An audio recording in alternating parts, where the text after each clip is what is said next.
Uy, grabe naman yun. F-18 Super Hornet Lumilipad. jets na ito ng Amerika.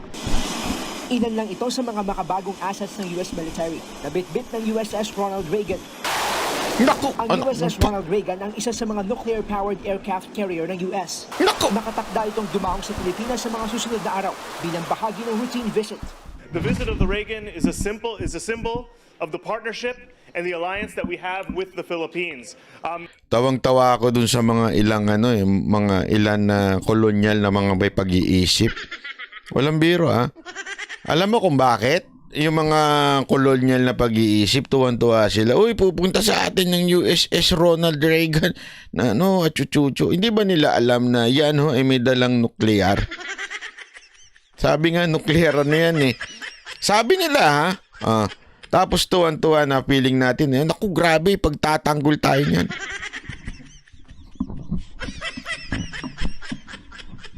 Tuwan-tuwa kayo na tapos nagbigay pa si Biden ng statement niya na handang ipagtanggol at sumabak talaga sa gera ang Amerika para sa atin. Anakay ng weteng. Tapos yung mga utak mga tuta ng sa Pilipinas, tuwang-tuwa. Sabi, nako, may pagtatanggol na tayo. Ay, tanga. Hindi, alam mo, sa totoo lang, naiirita ako sa mga ganong tao na hindi nila naintindihan. Alam mo, eto ako, hindi po ako pro-China. Ako, pro-peace po ako. Ayoko magkagulo. Alam nyo ba ibig sabihin yan pag nagkagera? Kayo, ang lakas ng loob nyo magkagera. Alam mo, yung buong pamilya mo, delikado dyan. Pag nagbombahan na nuclear yan, alam mo ba, sa tingin mo, sige, tanungin ko kayo, sa tingin ninyo, ang China, wala niyan? Tapos, nandiyan ang yung Amerika? Akala ninyo biro yan. Pag yan, nagsimula akong magbombahan. Damay-damay tayo dyan.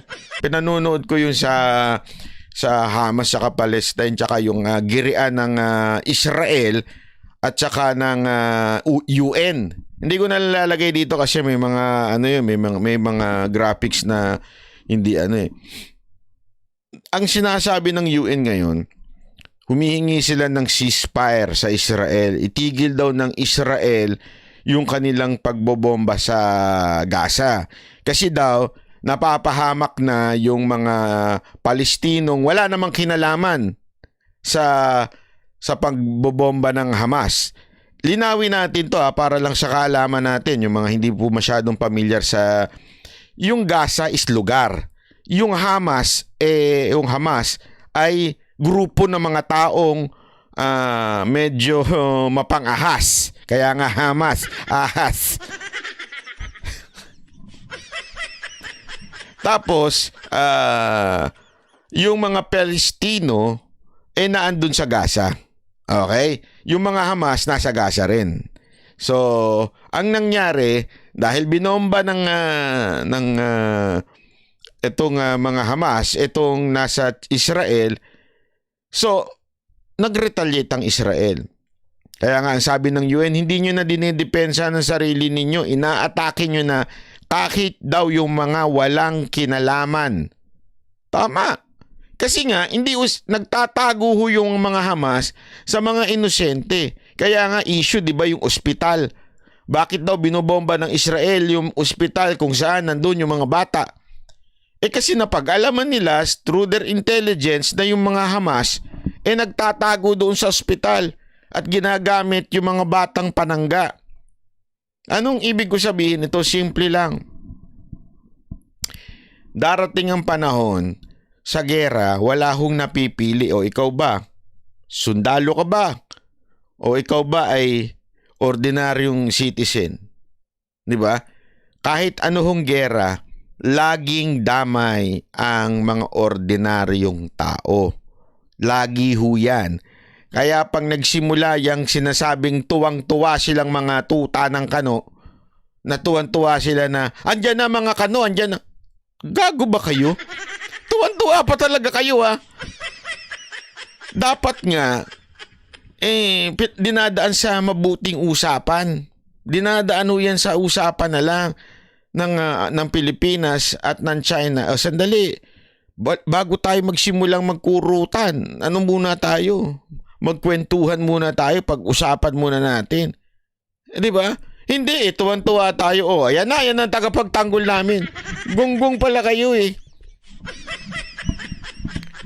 There are certain points lang na ipagtatanggol tayo ng Amerika. Ako naniniwala naman ako ipagtatanggol tayo ng Amerika. Hanggang meron silang pakinabang sa atin. Pero darating ang panahon, kunwari nagkaubusan na talaga. Isipin mo, yung sa Israel nga at saka dun sa Hamas, maliliit lang yun eh. Hindi naman maliliit. Ibig sabihin, hindi yun ganong kalaki yung army. Diba? Magaling ang Israel pagdating sa gera dahil dagi sila nakikipaggera. Pero sa dami ng army, China ho ang pinakamarami. Ito ngang hindi pa nananakop sila. Nasakop na ho yung mga kababaihan natin sa Pilipinas. Naubos na sila eh. Karamihan ng mga magagandang babae doon, meron ng mga inchik na mga sugar daddy. Naubos na yung mga sugar daddy na sa congressman. Nasa mga inchik na. 'Di ba? So nung punto ko lang dito, napakarami ho ng mga Chinese ho. Pag huyan nagsimula ng kanilang pagbanat, tapos lalaban ng US at pag naubos, tandaan niyo geopolitics, sabi nga ni Sas. Ang China ito. Ang dali magbato ng missiles niyan, malapit kasi sa atin. Ang US nandito, nandun sa sobrang layo. Para makapunta ka doon, 12 oras, 14 oras, di ba? O, sabi mo na, dinala yung barko. Kung naubos yung supply sa barko nila at kailangan nila mag-resupply, somehow pupunta pa yan ng Japan, pupunta pa yan ng Guam kasi nandan yung mga bases nila na sobrang limited, ika nga. Unlike China, hindi na nila kailangan pumunta ng Taiwan, Singapore o para mag-resupply. Doon lang mismo sila sa bansa nila. Magbabatula lang sila. Ibig sabihin, advantage meron ng China. So, mas marami silang pwedeng ibuga sa atin. Kaya nga, as much as possible, simpleng-simple lang mga kaibigan. Hindi po ako pro-China, hindi po ako pro-America, ako po'y pro-Philippines. Kung ano ang magiging proteksyon ng bawat Pilipino, doon tayo. So wag ho natin wag ho natin na parang tuwan-tuwa pa tayo na maggegera na gunggong ba kayo? Visits by an aircraft carrier are not very common, but this is already the second visit by the Ronald Reagan. Our alliance with the Philippines is what enables these sorts of engagements. Pero bago pa yan, ipinasilip muna sa News 5 at iba pang Pilimedia ang USS Ronald Reagan. Mula sa Maynila, sumakay kami sa C-2 Greyhound aircraft. Matapos ang mahigit 1 oras, naglanding kami sa USS Ronald Reagan. Sa aming Antindi ng propaganda, no? Ibinitbit pa ng US etong mga media para dalhin dyan sa USS Ronald Reagan na yan. Di ba? Kitang-kita mong meron silang propagandang ginagawa. Eto nga linawin natin dadaong pa lang yan. Nakatakda, kaya nga tinan nyo yung title, nakatakdang dumaong. Ibig sabihin, future pa. Hindi pa ngayon nandyan. Mamaya kung pangako lang yan. Diba? Paano kung pangako lang yung mga bitaw na ganyan, tapos pagka nagkagulo na biglang, ay sorry, nag-U-turn kami. Di ba? Bakit mo naman nasabing ganun, Banat Bay? Ginawa na ho nila yan noon Nakalimutan nyo? Nung tayo sinakop nila at natatalo na sila, medyo I shall return. Hanggang yung estatwa na lang yung na-return. May na sila may history na sila ng ganyan. Sa madaling salita, yung jowa mo, may history na ng ghosting. Kaya nga ganito makinig kayo mabuti mga kababaihan, makinig kayo sa akin. Makinig kayo! Anak kayo ng tutsa, hindi kayo nakikinig. Eto mga kababaihan, pag yung jowa mo, nanggaling sa maling pag-ibig, lalim. Ibig sabihin, Ibig sabihin, yan jowa mo, may jowa dati, tapos kulasisi ka lang, tapos sinabi niya sa iyo, iiwan ko yung jowa ko para sa iyo. Tapos, ginawa nga niya. Iniwan niya yung jowa niya para sa iyo. Sa madaling salita, may history yung boyfriend mo na mang-iiwan ng go-ghost. Oh. Tanungin kita, sa tingin mo, hindi gagawin siya yun. Pag nagsawa na yan sa ek-ek mo. Ay hindi, eto, usapang totoo lang to, real talk to eh. Kung iniwan nga niya yung jowa niya dati para sa'yo, sa tingin mo, ikaw hindi ka niya iiwan. Meron din yan. Kasi nga, may history siya na nang go-ghost ng jowa. Tama, mali. Di ba? So, anong ibig ko sabihin? Simpleng-simple lang mga kaibigan. Ang US, meron ho silang history sa ganyan. Iniwan na tayo niyan dati. Naniwala pa rin kayo hanggang ngayon. Secretary Gibo at saka si Assistant Director Malaya. Hindi po ako pro-China, ha? Ginawin ko lang. Diba? Alam mo, yun ang sinasabi natin. Napaka-importante kasi nun eh. Kasi nga, wag ho tayong basta-basta naniniwala na hindi, pagtatanggol ako nito. Eto na nga lang eh. Isipin mo to ha.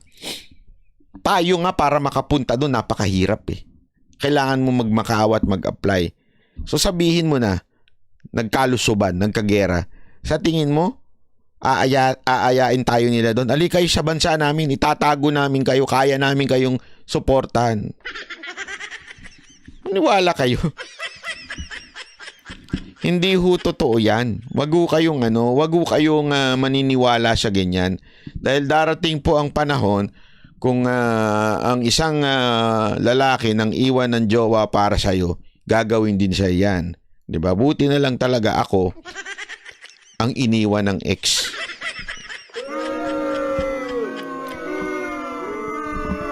Hindi po kasi ako nang iiwan. Nak ng wewe, oh.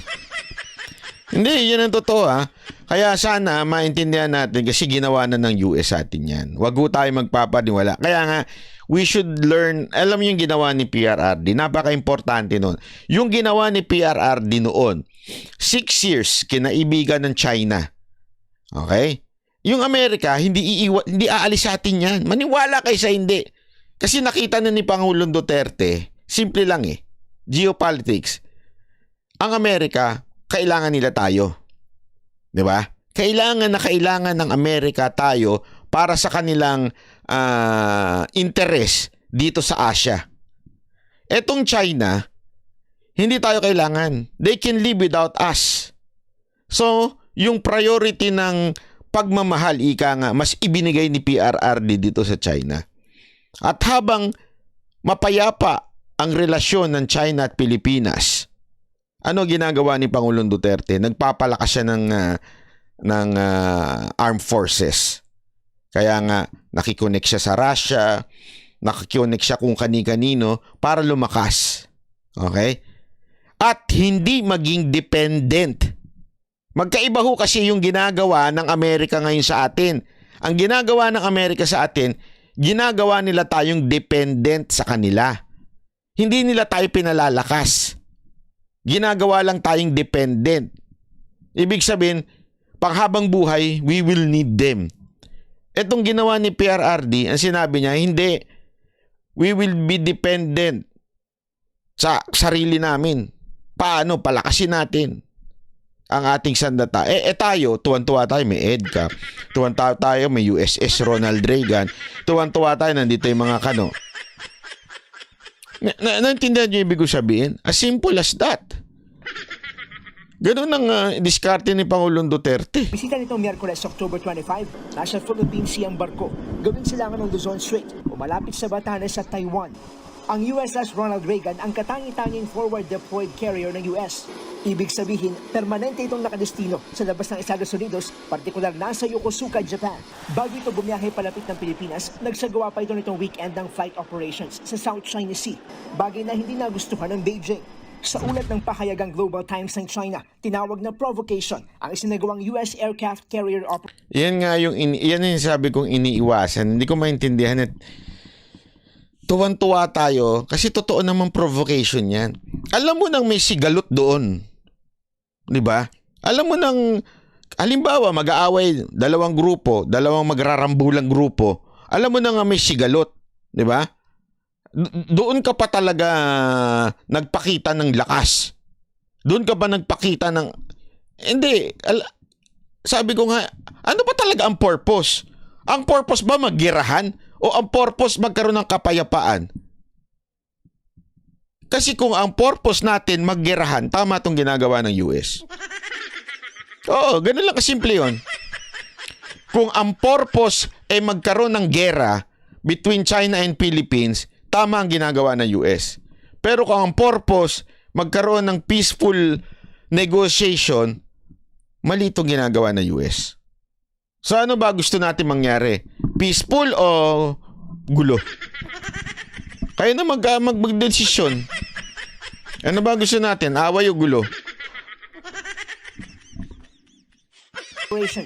Sagot ng Amerika. It's the long-standing policy for the United States to support freedom of navigation in international waters. Say that the U.S. Navy and the U.S. government is committed to flying, sailing, steaming, and operating wherever international law allows. Huling bumisita sa bansa noong nakaraang taon ang aircraft carrier na ito ng US. Nakakabisita ang USS Ronald Reagan sa Pilipinas sa bisa ng Mutual Defense Treaty at Visiting Forces Agreement sa... Alam mo, ang pinaka nakakairita sa lahat, ha? Ang yayabang nating mga Pilipino as if kaya nating makipaggera. Yung totoo. Alam mo, okay lang sana eh. Okay lang sana kung hindi gutom ang mga Pilipino. Okay lang sana kung magandang ekonomiya natin. Hindi ho eh. Bagsak na bagsak. Alam mo, pinapanood ko kahapon habang ako'y naglalakad sa Dotonbori, habang naglalakad at nagtitingin ng mga pumipila doon. Hindi ko maintindihan, pare-pareho naman ang lasa ng takoyaki, ang haba-haba ng pila. Habang naglalakad po ako doon, may napakinggan po ako kasi habang naglalakad ako, nanonood ako ng news eh. At nakikinig, hindi pala nanonood. Nabangga ako noon. Nakikinig po ako sa ng news. So, pinapakinggan ko. Merong isang OFW na umalis sa Israel kasi nga lumipat ng ibang bansa. Tinanong siya bakit ayaw niya magpa-repatriate. Ibig sabihin ayaw niyang magpa-uwi dito sa Pilipinas. Tinanong siya. Di ba? Sabi nung OFW doon. Bakit? Kaya ba akong sahuran ng 30,000 na a month bilang domestic helper? Sa loob-loob ko. Tanungin ko kayo, magkano ang sahod ninyo sa mga domestic helper nyo sa Pilipinas? Yung totoo, huwag kayo mag-inarte dyan. Yung iba nga, hindi maka-afford eh. Di ba? Yung iba nga, underpaid pa yung mga katulong nyo dyan eh. Mga siraulo kayo eh. Sorry pero totoo. Di ba? Meron dyan, napakayayabang yung hindi. Sabi ko nga, domestic helper yung 30,000. Yung mga pasosyal na call center na nag-i-Starbucks pa, wala pa kang 20,000 eh.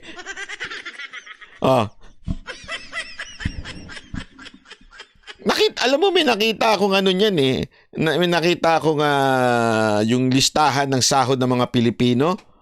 Tapos tinignan ko, ganito lang pala sahod ng call center. Bakit pa na yung Starbucks ito mga to? Hindi naman sa nanlalait ako. Baka yung iba naman mas mataas naman. Kaya nung nakita ko 20,000, sabi ko, paano pagkakasya yung 20,000? Hindi ako nanlalait linawin ko lang. Hindi po ako nanlalait. Kaya lang, kung mag-i-Starbucks ka araw-araw, paano magkakasya yung 20,000? Hindi walang biro. Mahal-mahal ang Starbucks ngayon, 150. Di ba? 16K ang entry, may sign-in naintindihan niyo ibig ko sabihin? Ano lang sinasabi ko dito? Ang laki ng problema ng Pilipinas. Yan ang sinabi ng OFW eh. Bakit ako uuwi dyan? Palalamunin ba ako? Ang hirap-hirap, walang trabaho. Ang baba ng sahod, ang pangit ng healthcare system. Alam mo, natumbok ng OFW yung punto niya dun eh. Natumbok niya talaga, sabi ko. Yun na nga ang problema natin, mga kapatid, mga kababayan. Yan ang problema natin. Yung utak natin, gusto nating maggera. Patunayan sa buong mundo na meron tayong kakayanan kumampi sa Amerika. Hindi, di ba? Isipin yan. Yan ang ating yan ang ating gustong patunayan sa buong mundo. Hoy! Kaibigan kami ng Amerika, ha? Pag kami inaway nyo, patay kayo kay Uncle Sam. Yan ang gusto nating patunayan eh. Tama, mali. Habang marami sa mga Pilipino gutom, nagpapatayan dahil sa barangay election.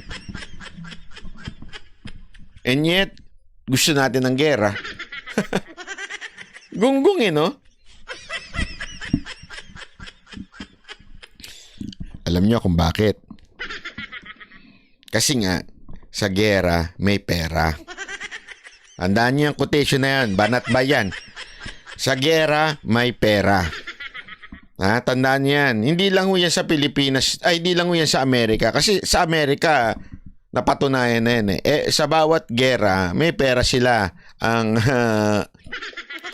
Banat ba? Pupunta ka pa ng Amerika, mamaya hindi ka makapasok eh. Totoo naman eh.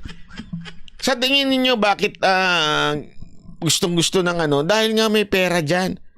Sa Pilipinas, may pera din dyan pag may gera. Nandyan ang confidential funds. Totoo. Siguro, eto ha. Anuhin ko kayo. Eto, simpleng logic lang to. Logic na simple. Bakit sa tingin ninyo tinarget yung confidential fund ni VP Sara at saka ng DepEd? Di ba? Dahil pinag-iinitan si VP Sara. Ganun lang simple yun eh. Vice President ka eh. Second to the highest. Tinanggalan mo ng confidential fund. Tapos sinabi nila? Mas kailangan ng panlaban dyan sa ating pinag-aagawang island. So, paano mapapatunayan yun? Kailangan may sigalot na mangyari dyan sa island. Hello? O, di ba? To justify the confidential funds sa ating sandataang lakas, kailangan magkaroon ng girian. Tama, mali? To justify removing confidential funds from OBP and DepEd, kailangan magkaroon ng girian. Kaya nga, paulit-ulit ko sinasabi, pag gera, may pera.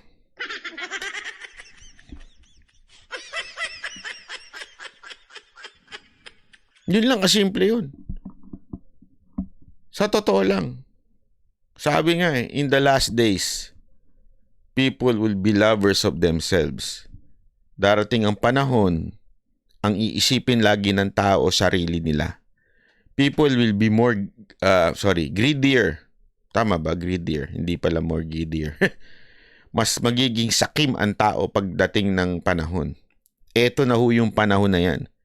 Kung saan nagiging sakim ang bawat tao. Kung ano yung kapakinabangan ng bawat isa.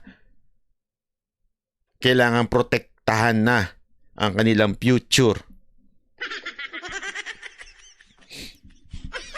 Ako, wala ho akong pinariringgang leader ng AFP. Hindi ho yan. Pero maniwala kayo sa akin, this is not the first time na nangyayari yan. Huwag niyong kakalimutan na may mga na-involve din sa sandataan na medyo iba. Huwag niyong kakalimutan yan. Bakit ko naman nasabi? Naalala ninyo? Sinabi pa ni Pangulong Duterte yan dati. Yung mga house-show na modernization ng mga nakarang administrasyon. Totoo yan. Di ba? Mga house-show na modernization. Ngayon, house-show na confidential funds.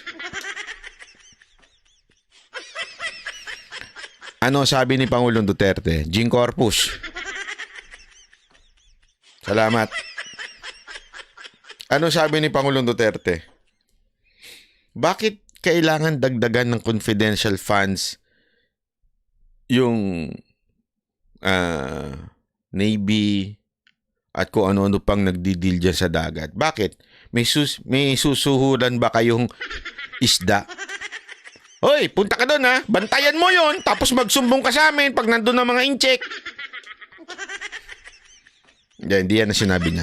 Pero ang sinabi niya, bakit kailangan bang may bayaran doon para malaman natin yung mga intelligence doon? Sabi niya, yung mga mangingisda na lang eh.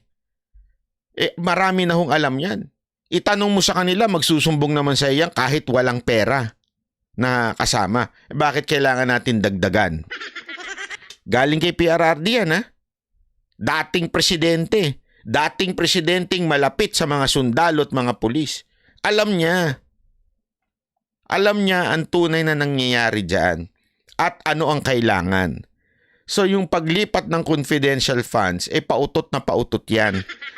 So anong gagawin nila para umutot yan? Sirain ang tiyan. Ay, hindi. Yun ang totoo. Diba? Para isang tao magkaroon ng pautot. Sirain ang tiyan. So ganun ho nangyari. Sinira ang relasyon dyan sa China para kunwari may girian. O para kunwari mayroong banggaang nagaganap.